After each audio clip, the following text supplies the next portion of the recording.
মাত্র 3টা উপকরণ দিয়ে ইলিশ মাছের সুস্বাদু একটি রেসিপি তৈরি করব। তার জন্য কয়েক টুকরা ইলিশ মাছ নিয়েছি। মাছের টুকরাগুলো ভালোভাবে ধুয়ে পরিষ্কার করে হালকা লবণ দিয়ে মাখিয়ে রাখবো।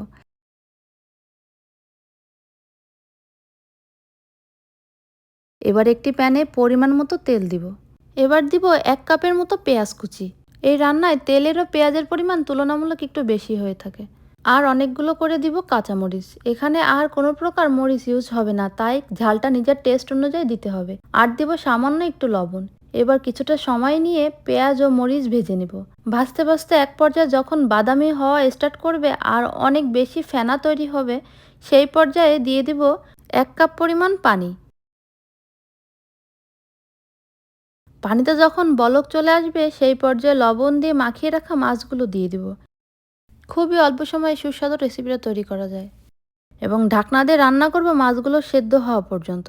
মাছটা সেদ্ধ হয়ে ঝোলটা যখন কমে যাবে সেই পর্যায়ে চুলা থেকে নামিয়ে নেব। এটা আমাদের বিক্রমপুরের একটি ঐতিহ্যবাহী রেসিপি, আমার দাদুর কাছ থেকে শেখা। এটা দেখতে যেমনই হোক খেতে দারুণ সুস্বাদু।